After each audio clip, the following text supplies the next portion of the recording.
Hello students, today we'll touch a different topic, that is bonds. We have heard the word bond in so many places like in newspapers, news channels, in our classes, etc.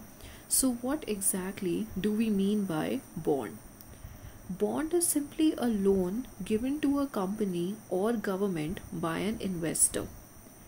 Let's understand this with the help of an example. Suppose he is an investor who has a lot of money and wants to invest in a profitable venture. On the other hand, we see government of Assam who wants to build a new cricket stadium but lacks funds. Government के पास पैसे नहीं हैं.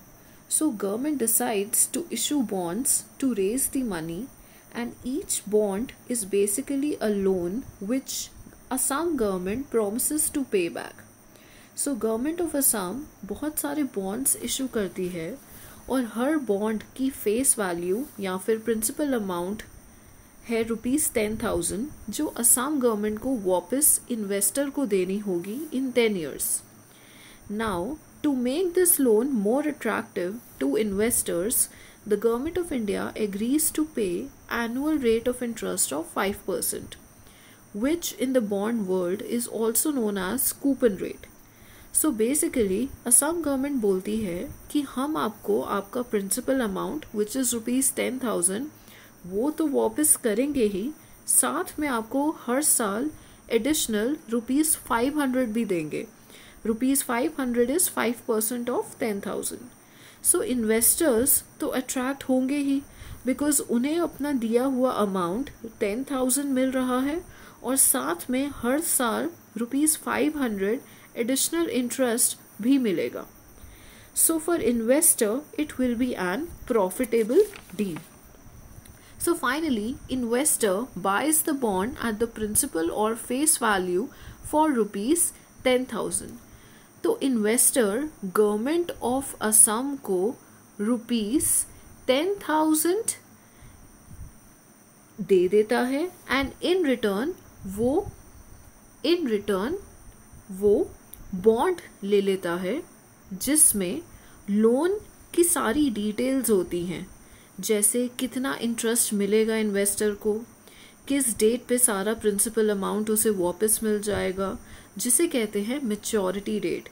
Now each year government of Assam pays the investor ₹500. These regular interest payments will continue till 10 years.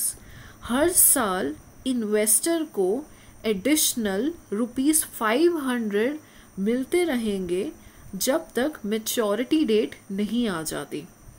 Once the bond reaches maturity date, the investor redeems its bond and the Assam government returns ₹10,000 which was the principal amount to the investor.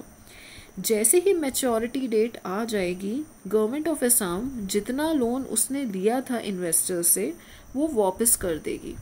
So investor not only got his principal amount but additional ₹500 every year till the maturity date, and Assam government also got the money to build the stadium.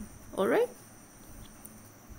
Now, so what is a bond? So a bond is simply a loan given to a company or the government by an investor, and by issuing a bond, a company or government borrows money from an investor who in turn are paid interest on the money they've loaned to the company or government. जैसे कि अभी बताया, उसने interest कितना पे किया? 5% in order to attract the investor.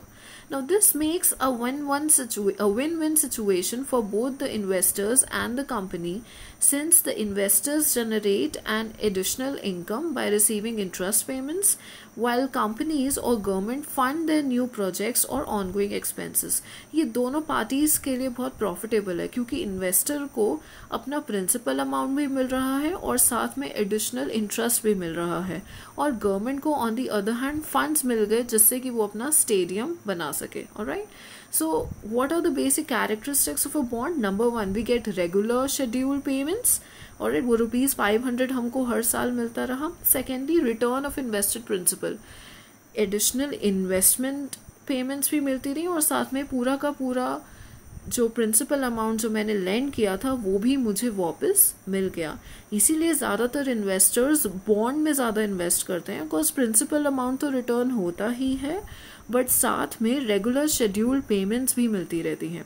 So that is why bonds are viewed as a more predictable and stable form of investing. Thank you.